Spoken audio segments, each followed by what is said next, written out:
This thing is pretty temperamental. Hello, Solomon Mars here. This is the video commentary for Goblyn, issue 15A. I am Solomon Mars, creator of the Goblyn series. I'm going to bypass talking about this cover a second time because the first video got ruined by me touching other stuff. I don't like the cover. There's not a lot to say about it. I like the colors that I used, but not really the picture of the characters. It I don't know. It lacks something. I'm not sure what, but it definitely lacks something. Oh. But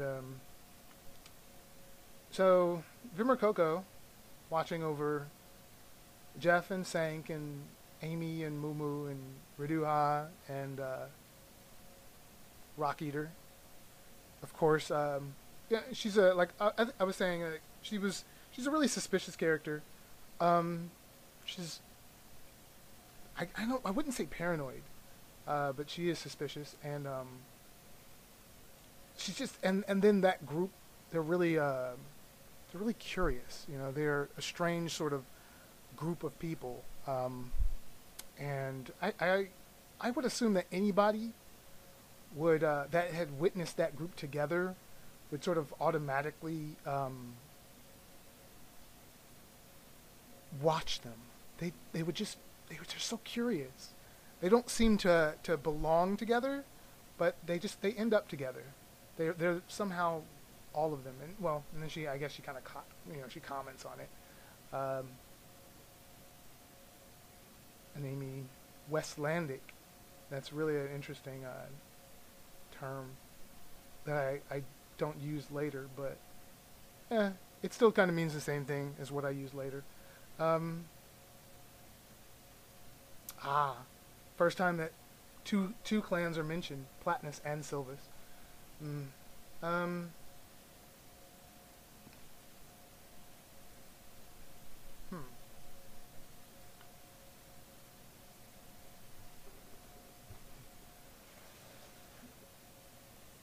I like this camouflage. This camouflage is completely out of control, in this picture, it's all over the place. I did intend to have more kids in the picture, in the background and stuff, and I caught a real case of like the lazies, where I was just thinking about penciling every single one of those kids and putting, individual details into them, and I was like, I just want to get through this story. So I just kind of decided to draw two. That's where I stopped, and then I did the rest in silhouette in Photoshop. I'm so lazy. No.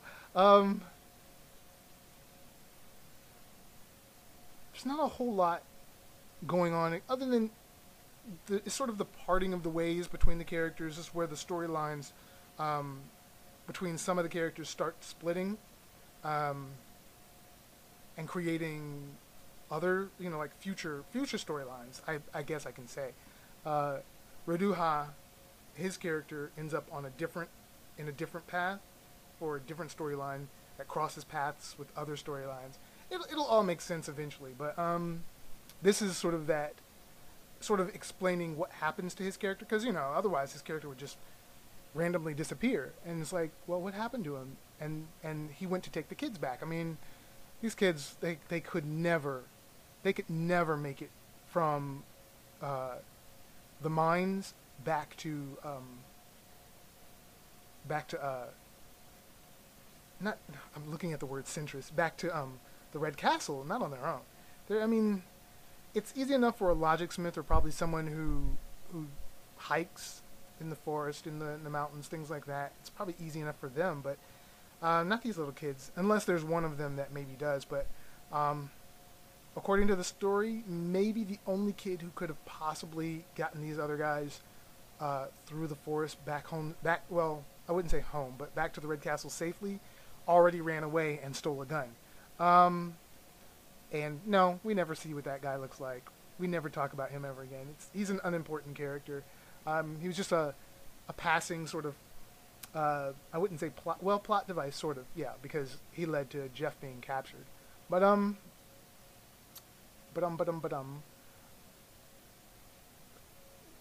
Reduha, it's just best for him to guide him there, not just to serve the story, but his character is that kind of guy where it's not talked about a lot, but I think it was briefly mentioned that Reduha has sisters, and he takes care of his sisters. His parents are dead, and so he takes care of his sisters, and so he has that thing in him where he automatically wants to sort of take care of other kids, and this this sort of plays into it. Reduha, he's a little bit older than like the characters Amy and Jeff. He's 19, I believe, going on 20. So he's older. Not that older necessarily means more responsible, not by a long shot. But in Reduha's case, he's responsible enough that he can guide a gang of children safely through the woods and back up the river to the Red Castle. Yeah. But it's also an example of of the Rock Eater again, giving all this praise to Reduha, this other student, and not to her own grandson. And this was, and it's all leading up to something in this very issue. It's all kind of leading up where Jeff and his grandmother, they just have this really, I wouldn't say unbalanced. It's not unbalanced. Well, to a degree, it's unbalanced, but they have a terrible sort of relationship. The old estranged relative sort of thing, and she's always, I don't know what her problem is. Well, I know what her problem is, but it's their relationship is always on the rocks, and this issue was supposed to be, this is like the climax of that that rocky sort of relationship, because, well, when we get to it, we'll get to it. I'll explain it a little bit more, And Amy is such an enigma. She is such a strange character. I'm actually not happy with a lot of the artwork in this issue. I don't want this to be too much of a negative commentary, but I'm really not. I was kind of in, I wouldn't say a bad place, but I was really tired at this point when I was doing these issues, and I was trying to figure out a couple of things, how I was going to do stuff. I was doing like 10 pages a day, like drawing them and then coloring them, and it was wearing me out because I couldn't keep up with the schedule. Like I would, if I missed one day, it would throw the whole schedule off, and then an issue would overlap into the next week, and that would automatically throw that issue off, which would throw off the next issue, and then I have to take a break, like a week's hiatus, in order to try to play catch up. But that catch up didn't always work, and it tasted awful. No, but that's a lot of what was going on, and it's one of those things, with artists where the state that you're in, physically, mentally, emotionally, whatever, can be reflected in the artwork.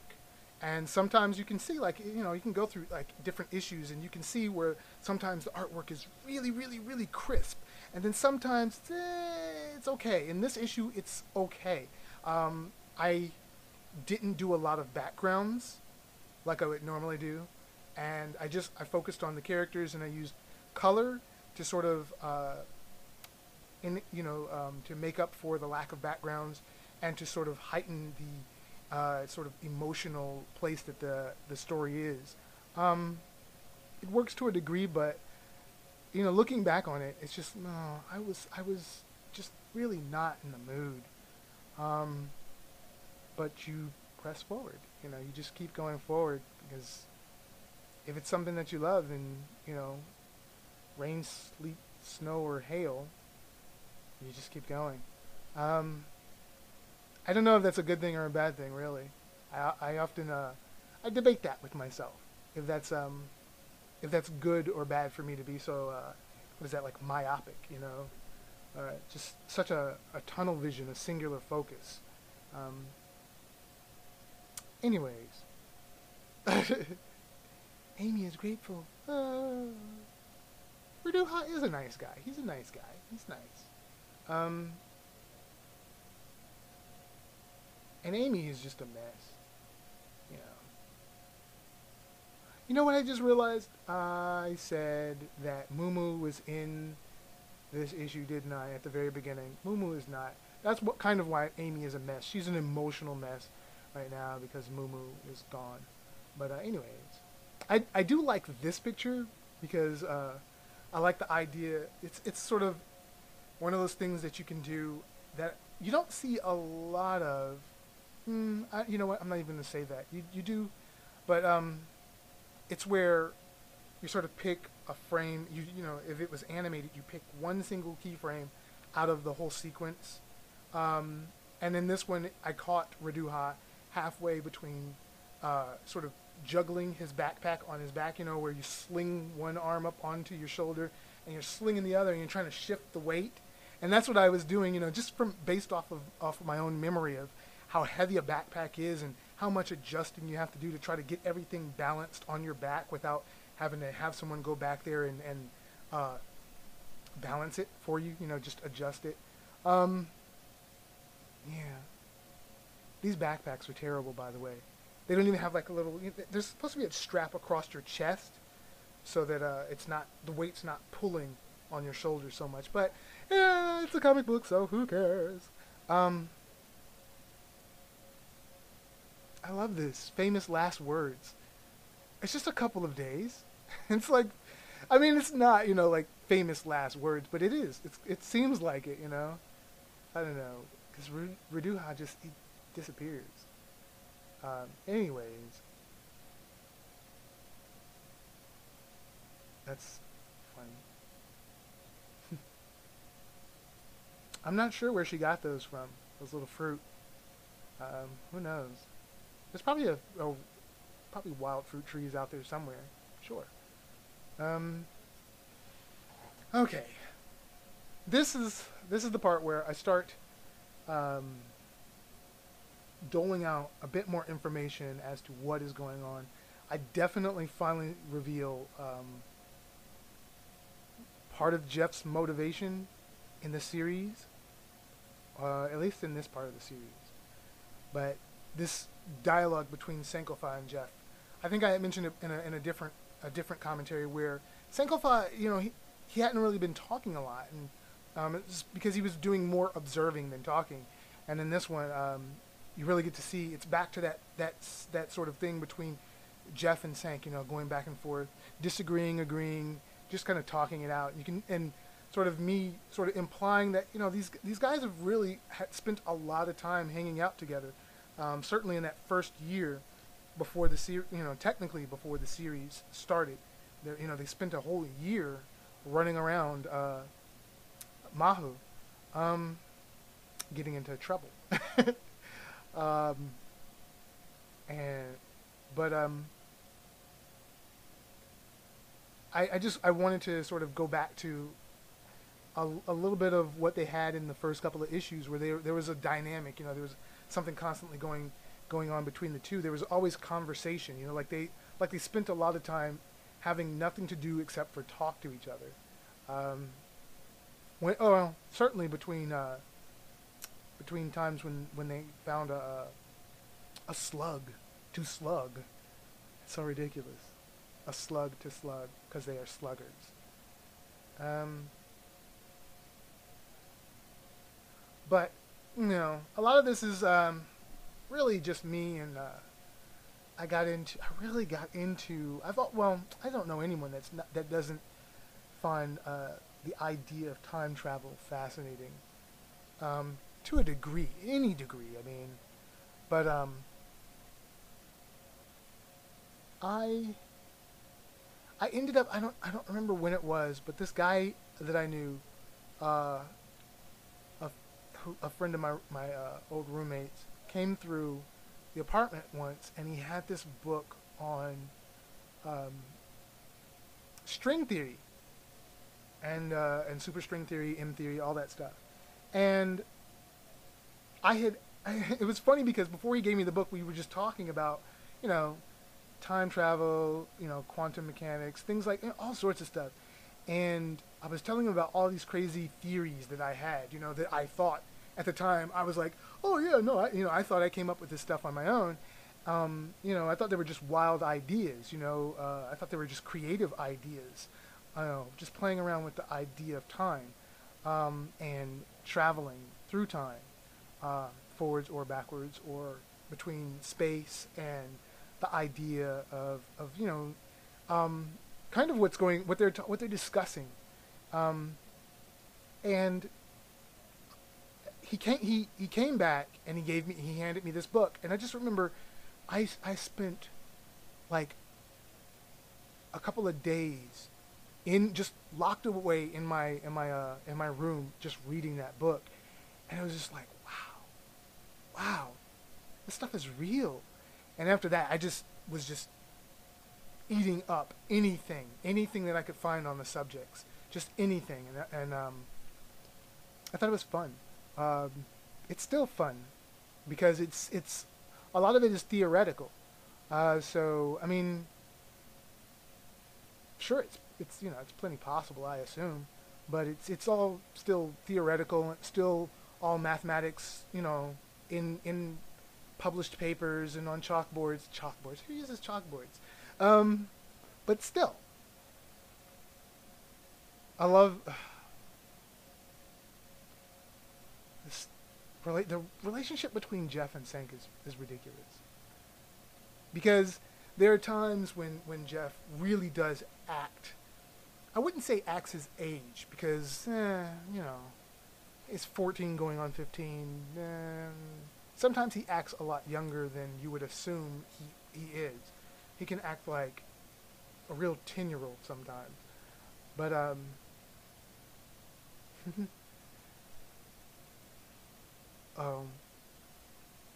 the mentioning of the walking through the wall, I felt like I needed to, sometimes I throw in, bits of dialogue, like I'll think of something spur of the moment, and then I'll write it into the story, even though it wasn't in there. And that was one of those things where I just thought he should mention that, while they were talking, just to give him something to talk about, one, but also to mention the fact that he had mentioned way back in issue, what was that, 4 or 5, whichever, that he was going to have to tell Senkofa about the fact that he was able to walk through the wall, and it's related to Blue Fire, and it's a basic incantation in Blue Fire, but still, I was kind of hinting at the idea that maybe it was something that they had tried earlier, and he was unable to do it because Jeff is just really bad at he's really bad at logic, but he has sort of this weird natural talent to some degree, but ultimately he's just kind of bad. He's a bad student, a lot like I was.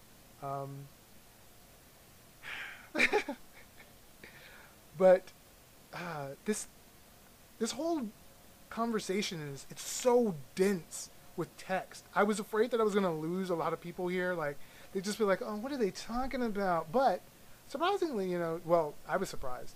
A lot of people actually responded to this, and they were like, oh, I love this kind of stuff. And I was like, oh, awesome. If you love this kind of stuff, you're going to love the rest of the series. I do not like this picture for that hand. Okay, let's just keep going.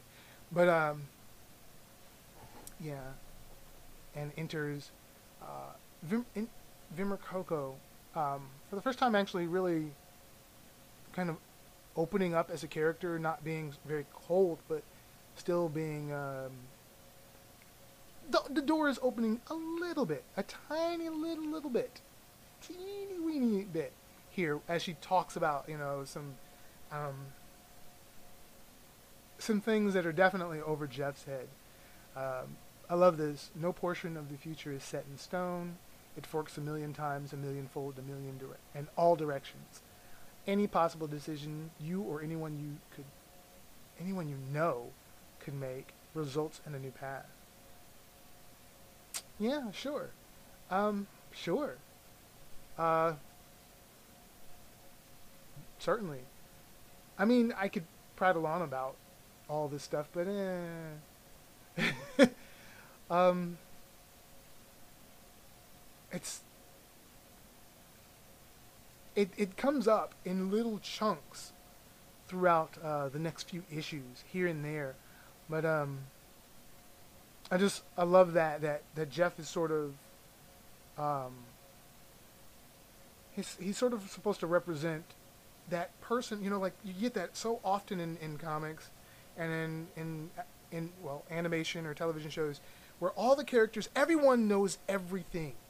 Everyone's smart, everyone's brilliant, everyone understands. When someone spits out a bunch of stuff, everyone understands exactly what they're talking about. And it's like, well, no, it doesn't work that way. We've all been in that situation where we're talking about something and everyone looks clueless. And I wanted Jeff to be that guy where it's like, these people are talking about stuff that's just really way over his head.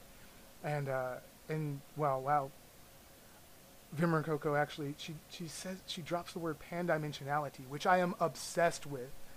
But still, Jeff, he doesn't know. And it's like, he calls it cryptic crap, which is wrong, but still. But there's definitely, with the relationship, well, I wouldn't say, I keep saying relationship, but I don't mean to say relationship, but with what's going on within these pages is me sort of showing that, well, it's more than a dichotomy, but there's definitely, there are definitely different different ideologies, different ideas about the approach to logic and how to use it, taken up obviously by different logic sects. Otherwise, there wouldn't be different ones. I mean, but within this group of three logic smiths, you see that there are, and that's not counting Sankofa, who would sort of be a fourth sort of idea, but he's too similar, in where he is mentally, his ideas are very close to Jeff's, which is why he's willing to accept Jeff as sort of a pseudo student. But certainly with there's a difference between the way that Jeff approaches it and the way that the Rock Eater approaches it, and then even more so the way that Vimmer Coco approaches it.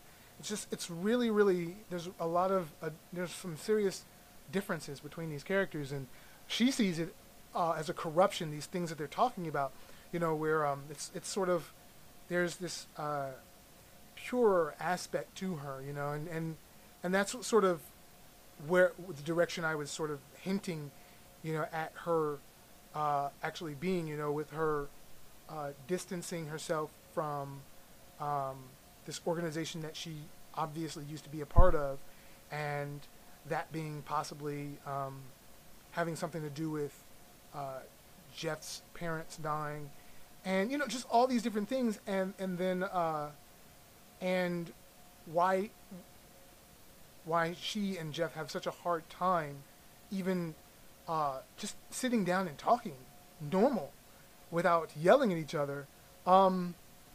It's just, it all comes down to their personal, the way that they approach logic. And Jeff, I mean, obviously is far more aggressive in his nature than the Rock Eater. The Rock Eater, I mean, some of it, I think I've mentioned all this before. Some of it definitely comes with age. Sometimes you just become calmer the older you get. You care less about the things that would get you upset when you were young. Like definitely the things that outrage Jeff don't outrage. Well, I don't want to say that they don't outrage the Rock Eater, but they don't elicit the same response from her that they do from Jeff.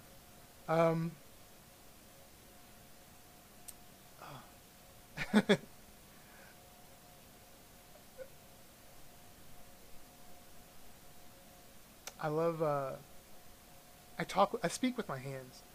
So I definitely I have my characters do the same, where they're waving their arms about. I make sure that their hands are in some sort of gesture most times, not just sitting uh, by their sides, sort of dead. Um, I'm just imagining Jeff waving, his arms around frantically. Um, but I don't know. I think it adds something. It definitely it punches up the artwork a bit when characters are not just emoting with their face, but with their whole body. And I think those are some of the things that people tend to pay attention to are uh, faces and hands when they think of when they're paying attention to body language. Everything else sort of is picked up on subtly, but not by everyone. But definitely hands and definitely and facial features. Um, I'm not exactly sure why, but I figure that's the case just from looking at a lot of artists' work, and you see it in a lot of different artists. You see a lot of faces and hands. You see a lot of, well, I wouldn't, well, yeah, a lot of concentration on those things. Um, yeah, and it's just her wild ideas about what it is that Jeff has been up to, and she's just trying to pry it out of him. What has he been up to? I love this picture. I love this picture of Jeff yelling. I could not make his mouth big enough. I just wanted it to look just angry and animal like, and I just wanted him to look like he could just flip out on her and just attack her at any minute. He's just so angry. But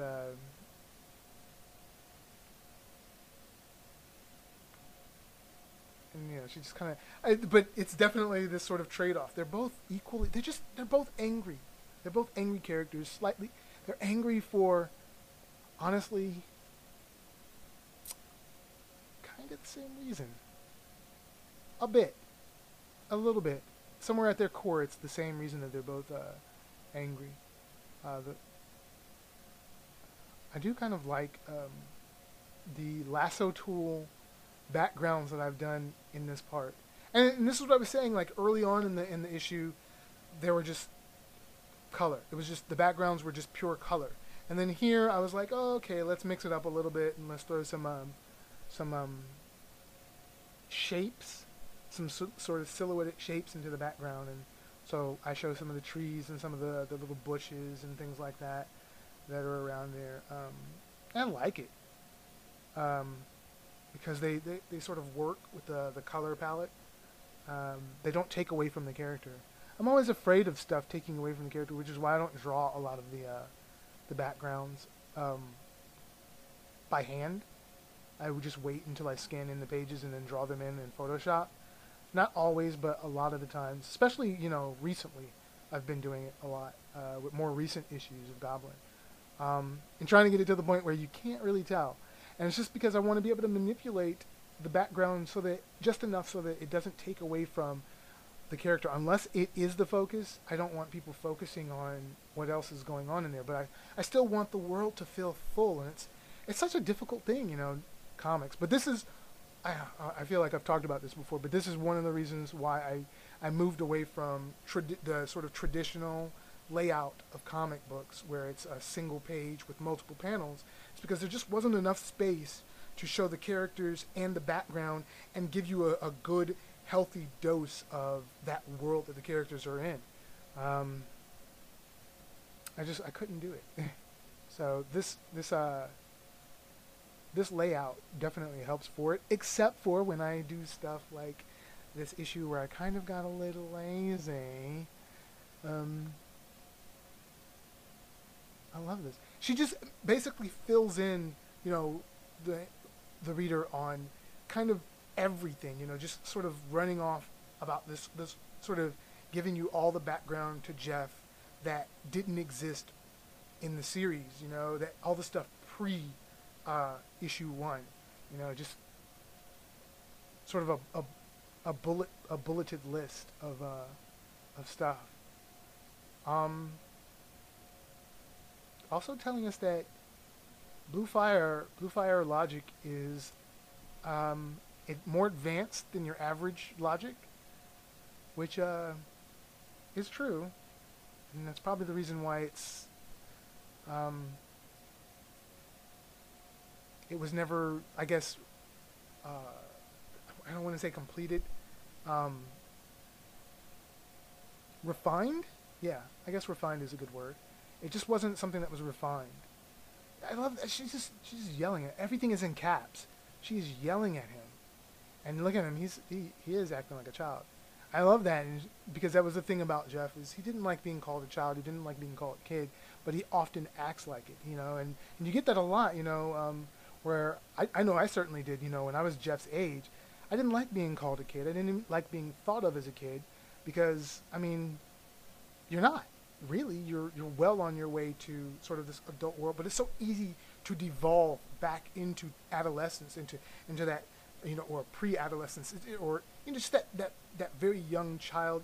Uh, um, it's so easy to sort of devolve back into that.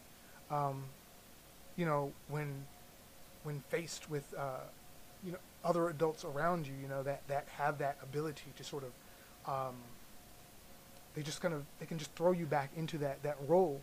And Jeff running around on his own, in his mind he's an adult, but obviously to his grandmother he would not be. And then that's when she realizes, I love hate. I have a love-hate relationship with this picture, because I love that it softens the character up, but she morphs so much, because she has a very odd look, and so sometimes it's hard to get facial expressions to look right on her. She's a very odd character. It's a rabbit-like animal. How do you get emotion out of something that looks like a rabbit, without making them either too human or just completely cartoony? How do you have to sort of find a happy middle, happy medium. And Rock Eater is a constant test to, as far as finding that happy medium. She's always morphing as a character, but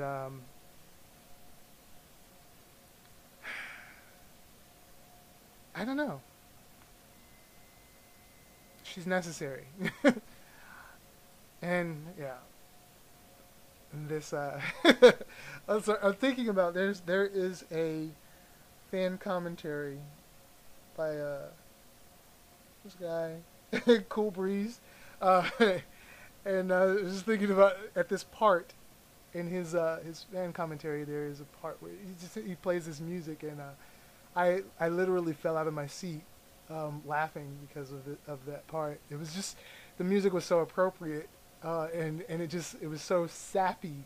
This part it is ridiculous and a little, it's not over the top, but it's like, I needed there to be a point, a breaking point emotionally for these characters, so that the Rock Eater made more sense later on through the story. And Jeff, he can't be, I didn't want him to always seem like this angry character. It was definitely time to sort of reveal part of why he has been the way he's been. Yeah. And his, just trying to go back and stop what he did, the Crimson King, and killing his parents, obviously, and that's sort of establishing those links between what Blue Fire logic is, what Jeff and Sank have learned to be able to do with it, despite what it said that it's generally used for, which is simply traveling distances. These guys are traveling, distances, in a singular time and space, from point A to point B. And these guys are, going from point A to point 3. They're traveling through time. It's a little odd. And Amy back there gasping. Gasp. I love writing the word gasp instead of trying to figure out what a gasp would spell out how you would spell that out. I just like the word gasp. Gasp. Um, Let me see. Oh well, yeah. Vimmer Coco is a jerk. um, she is. I mean, she's. I feel like there always has to be sort of a balance. You know, if I take away the cold, sort of hard aspect of the Rock Eater, then I have to inject it with through another character, and Vimmer Coco has to be that character. And that was one of the reasons why I didn't want, why I broke the Worm's Plight into all those different parts, is because Vimmer Coco and the Rock Eater are definitely a lot alike. Um, in that sense that they're both sort of distant and cold, and you know they've seen so much, and they're sort of just tired. You know, they've been through so much that they're just tired. It's just that you get the same sort of character, and the same things come out of their mouths, or similar things come out of their mouths. But I would say that of the two, Vimmer Coco is definitely colder. She's mean, and she's selfish, and I don't really know what character isn't selfish in this story. But she is a different kind. It almost applies to witch clockers in general, but I mean, it's so hard to talk about like these issues and the things that these guys these few issues here and what these characters are talking about, because I feel like it would spoil future plot. Man, but there's so much stuff that I want to talk about. Um,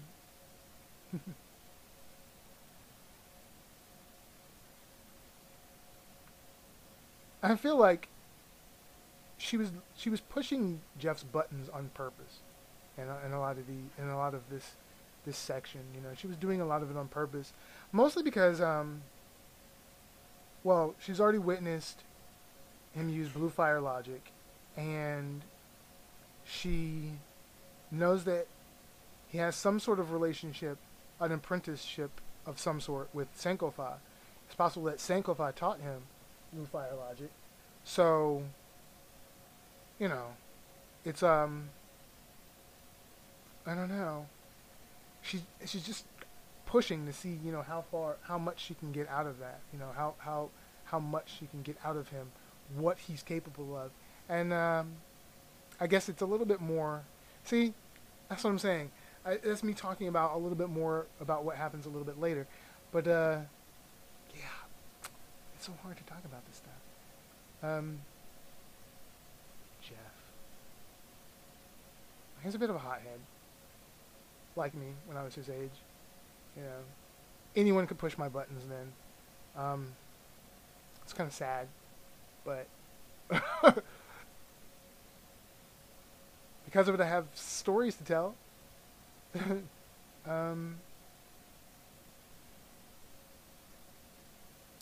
That is really, really weird close up. You can see like the little ruffles in her fur, because it's not just feathers; it's sort of fur as well. You know, witch clockers are weird animals. They're not exactly just birds. They're other things. They're sort of bird-esque. I don't know.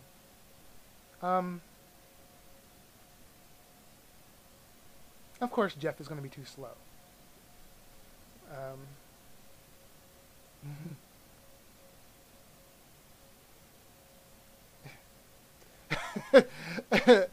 I love Amy's face in here. It's just that sideways mouth, like ooh. I think that's one of the few times that I've shown really shown the interior of Sankofa's mouth. You can actually see his tongue there. That's weird. I don't know that I like the fact that I drew that like that. Wow. Again, Rock Eater morphing. Ugh. And these are actually some of Jeff's most powerful, like, incantations that he's doing here. He's doing some serious logic, but it's not going to have much of an effect on someone like Vimakoko, um, because he's just too slow. He's going to be too slow. I assume honestly that without the help of Sankofa, he'd be just as slow against certainly the Rock Eater, but possibly even Reduha. Um, simply because Reduha has spent more time learning.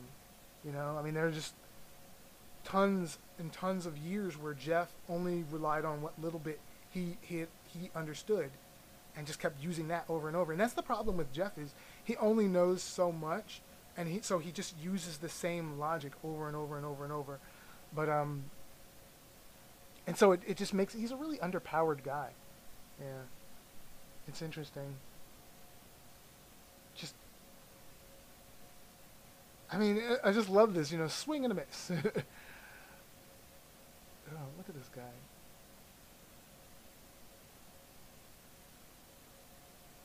And this is one of my most favorite parts. Like, it's a really animated sequence in my head. Just her sort of hovering her hand in front of his sort of his torso, near his like his abdomen, his abs and stuff, and it's just like just a little, just a little incantation. It just explodes. His just shirt just explodes into just fabric, just certainly more fabric than his shirt is made of, but that's intentional. That's saying something about this incantation that she did. I love this. Just wrapping him up, and it also affected the ground. And I wanted just to show just how intense and how powerful the like the witch clockers were, and in a short amount of time, I mean, because you see how technologically, I guess, advanced they are, through like her weapons and stuff like that. The stuff that you don't see in a lot of the other throughout the earlier parts of the story, but then you see it with her, and then you see logic like this being done, and it looks really powerful, and you can just and I wanted to sort of make people think about the possibilities of these characters, what kind of stuff that they did historically. If one character can do this, like imagining what a lot of them could do, what they may have done. um, you know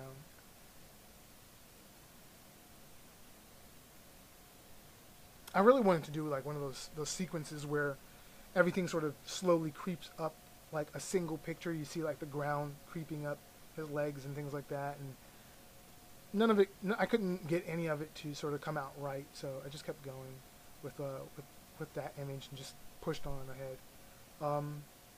Again, and this is sort of one of those things I was talking about where the Rock Eater is kind of cold, but this is more.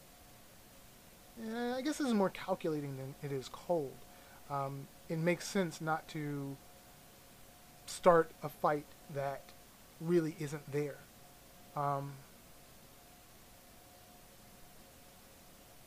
Because, yeah, like she was saying, if she wanted to kill Jeff, he'd be dead. He really would. But she's more intrigued by him. And all of them, which is why she stuck around, even though she got what she was after. She stuck around.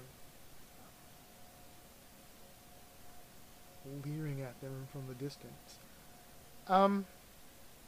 That is a really weird looking picture, mostly because his arms aren't visible, so it just looks like this sort of weird grass leg beast. But whatever. Just a kid. Just a kid. So young, so foolish. Yeah. Yeah, I guess it's not a secret, I'm just thinking about, like, again, that the fan commentary that was done for this issue, and that it's not a secret. I guess it's not a secret, so I could talk about it. It's just something I hadn't written down because I hadn't thought about it, whether or not it was necessary to talk a whole lot about it. Um, but the fact that she has 275 years on him. Remember, Coco is she's old. She's pretty old. Um, uh, Witch clockers, uh, they live pretty close. They can live pretty close to 900 years. So you know, it's no big deal. She's young. She's young compared to a lot of a lot of other witch clockers, a lot of other her people. Period. Um, she's very young, but which is quite possibly the reason why she is the way that she is. She's sort of the equivalent of Jeff's age, um, maybe a little bit older, around maybe Raduha's age, maybe early 20s.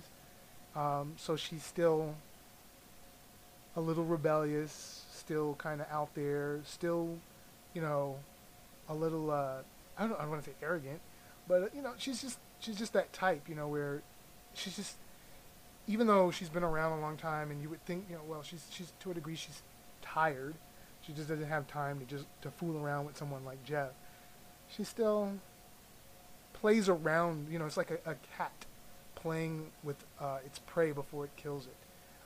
That kind of situation. Not saying that she is playing with Jeff before she kills him. I'm just saying,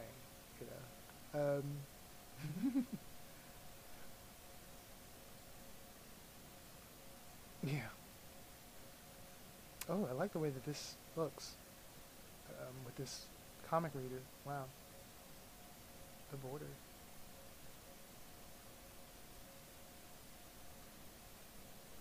I don't remember how far I originally wanted this dirt grass growing up on Jeff to go. My something keeps telling me that I was gonna have it completely engulf him. I don't know why I changed that though. My brain says that that's what was supposed to happen, but I don't. It didn't happen. Um, yeah. Everyone's always warning Jeff. Everyone. They're always warning him. Yeah. But yeah. So there it is. I like this picture a lot because you see Vimmer Coco walking off in the distance, going over the hill. Oh, I guess the reason why this picture came out, it came out. I mean, the reason why it makes me happy is because it came out pretty much the way that I wanted it, the way I saw it in my head. Um, yeah, that grass looks really, really dry. Uh, I guess though the area that they're in, yeah, they're close to that. They're close to the river that the Red Castle is near. So yeah, there's probably still a lot of chemicals in the ground around them, which may not be good for Jeff considering he just got wrapped in that stuff. But whatever, whatever. I love that the Rock Eater can counter that incantation so easily, but Jeff couldn't. Uh,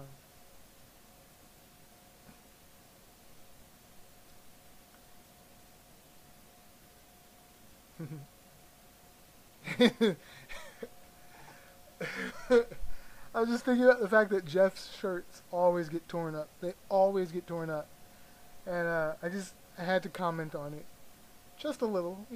He has another shirt in his bag. He'll be fine. And that's basically what it is he always has shirts in his he always has an extra shirt somewhere. Well, not always, obviously. Issue 2. But still. It's just kind of a funny thing, his shirt always getting torn up and him always having to have a new shirt.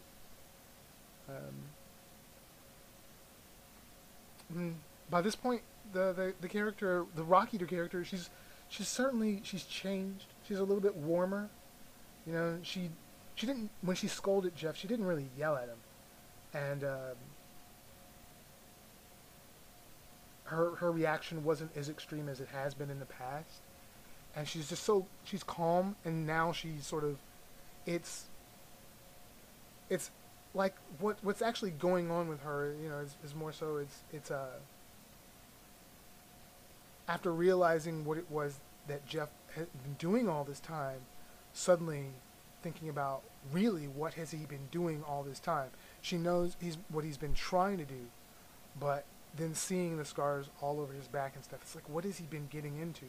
Because he's been gone, he's been away from home for so long, and it's just, I don't know, now she's concerned a little. This whole situation is starting to really concern her.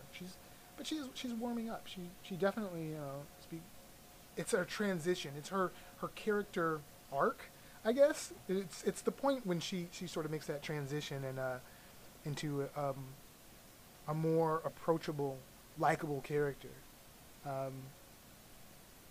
Which, I mean, I knew she would. I really wanted people to not like her in the beginning. I really wanted people to not like her and take Jeff's side.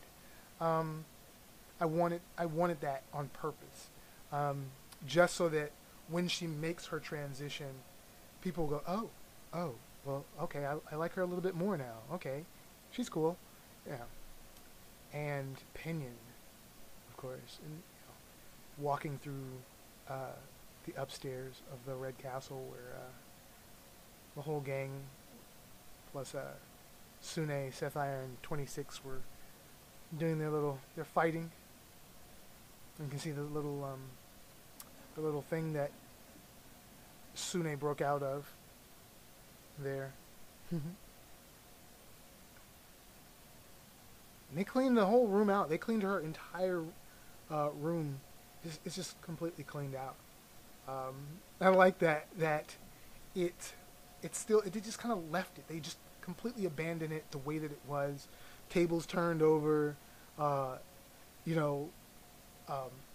The product of incantation is still there. They didn't try to repair anything.